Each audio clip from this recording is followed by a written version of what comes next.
अंतरिक्ष के अंधेरे में तैरने का विचार एक भयानक विचार है। एक ऐसा विचार जो अंतरिक्ष में चलने के दौरान निश्चित रूप से हर अंतरिक्ष यात्री के दिमाग में आता होगा। ग्रेविटी जैसी फिल्मों में इस तरह की स्थिति को बड़े पर्दे पर आमतौर पर दर्शाया जाता है, लेकिन अगर आपने सच में ऐसा किया तो क्या होगा? अंतरिक्ष में उड़ जाना।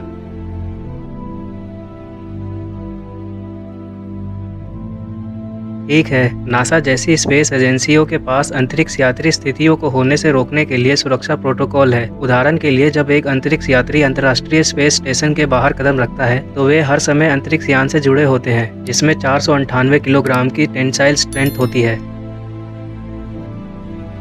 लेकिन अगर ये मजबूत तार फेल हो जाता है तो अंतरिक्ष यात्री सुरक्षित रूप से एंगेज हो सकते हैं। ये एक छोटा इमरजेंसी जेट पैक सिस्टम है जिसे स्पेस वॉक के दौरान पहना जाता है और स्पेस स्टेशन पर लौटने के लिए फ्री फ्लाइंग मोबिलिटी प्रदान करता है। यदि हालांकि सुरक्षित फेल हो गया या इसे पहनने वाला अंतरिक्ष यात्री बेहोश था और जेट पैक को ऑपरेट नहीं कर सका, तो एकमात्र आशा ये होगी कि स्पेस स्टेशन के अन्य सदस्य बचाव अभियान शुरू कर सकें।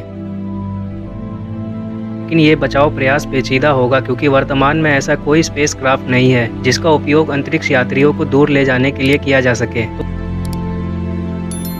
तो अगर तार टूट गया, जेट पैक खराब हो गया और आपके अंतरिक्ष यात्री अंतरिक्ष मित्र आपको बचाने में असफल रहे, तो जब आप ढीले हो गए तो आप पर जो भी बल काम कर रहे थे उनके अनुसार आप दिशा में तैरेंगे। आप पूरी तरह से वेटलेस होंगे, संभावित रूप से स्पिनिंग कर रहे होंगे और लात मारने या डॉगी पैडलिंग की कोई भी मात्रा आपको नहीं बचाएगी। पृथ्वी की ग्रेविटी आपको ग्रह के चारों ओर एक कक्षा में फंसाएगा और यदि आपका स्पेस सूट अभी भी सील था तो आपको इस भयानक भाग्य का अनुभव 8 घंटे तक करना होगा, क्योंकि आप अपनी ऑक्सीजन सप्लाई समाप्त होने की प्रतीक्षा करते हैं। हालांकि यदि आपका सूट उस घटना के दौरान डैमेज हो गया था जिसके कारण आप पहले स्थान पर तैर गए थे, तो आपकी अंतरिक्ष की यात्रा में भारी कमी आएगी। आउटर स्पेस के संपर्क में आने से आप 15 सेकंड के भीतर बेहोश हो जाएंगे। आपका खून और अन्य तरल पदार्थ उबलेंगे क्योंकि हवा में दबाव नहीं है। आपके उबलते हुए तरल पदार्थ आपके शरीर को सामान्य आकार से दुगने तक सूज जाने का कारण बनेंगे और यह सब कुछ ही मिनटों में हो जाएगा। एक और संभावना ये हो सकती है कि यदि आप अपने स्टेशन से राइट एंगल और वेलोसिटी से दूर तैरते हैं तो आप पृथ्वी के साथ टकराव के रास्ते पर भी जा सकते हैं, लेकिन आप इसे सतह के पास कहीं भी नहीं बना पाएंगे क्योंकि पृथ्वी का वातावरण आपको गिरने वाले उल्का की तरह प्रवेश करने पर जला देगा।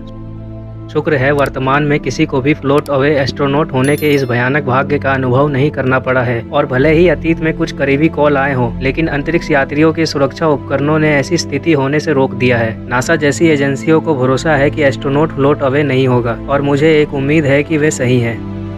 मैं वास्तव में आशा करता हूँ कि आपने इस वीडियो का आनंद लिया है।